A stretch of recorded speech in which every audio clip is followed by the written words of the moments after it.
अस्सलाम वालेकुम रहमतुल्लाहि वबरकातुहू। जैसा कि दोस्तों आप लोगों ने डेमो देख लिया कि हमने कैसे एक सादा पिक्चर को हमने एक एआई जनरेटेड इमेज में कन्वर्ट कर दिया है। तो आज की वीडियो के अंदर हम यही सीखेंगे। अगर अभी तक आपने हमारा चैनल सब्सक्राइब नहीं किया तो प्लीज यार उसको चैनल को सब्सक्राइब करो, वीडियो को लाइक करो और दोस्तों के साथ शेयर करो। अगर आप ऐसी मजीद इंफॉर्मेटिव वीडियो देखना चाहते हैं तो हमारा channel Murtaz graphics and digital studio को लाजमी विजिट करें और आपको हर किस्म की वीडियोस मिल जाएंगी। तो बढ़ते हैं अपनी वीडियो की जानिब। यहाँ मैंने गूगल पर सर्च किया जी रीमेकर एआई। सबसे पहली वेबसाइट पर आपने आ जाना है जी। ये आपके पास एक न्यू इंटरफेस आ चुका है। आपने यहाँ फेस वेब पर क्लिक करना है। इसके बाद आपने इसके अंदर साइन इन कर लेना है। यहाँ पर अपने कोई सी भी टेम्पलेट चूज कर लेनी है, जैसे कि आपको ये दिखा बड़ी बनाई टेम्पलेट्स दे रहा है। मैं यहाँ से बिजनेस पे आ जाता हूँ जी। बिजनेस पे आने के बाद मैं यहाँ से ये वाली सिलेक्ट की मैंने इमेज। करने के बाद मैं यहाँ से अपनी कोई भी इमेज अपलोड कर देता हूँ। तो जी दोस्तों मैंने अपनी एक इमेज अपलोड कर दिया है। अब यहाँ मैं स्वाइप पर क्लिक करता हूँ और अब हम थोड़ी सी देर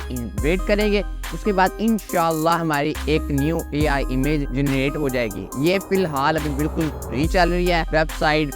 अगर आप ऐसी मजीद वीडियो देखना चाहते हैं तो प्लीज़ चैनल को लाजमी सब्सक्राइब करिएगा। तो ये फाइनली दोस्तों ये हमारी एक प्यारी सी इन्होंने इमेज हमें जनरेट कर दे दी है। यहाँ से हम डाउनलोड करते हैं तो ये हमारी डाउनलोड हो चुकी है। अगर आपको हमारी ये वीडियो पसंद आए प्लीज़ लाइक करें, चैनल को सब्सक्राइब करें। कोई आपको चीज़ समझ नहीं आ रही तो उसको कमेंट करें।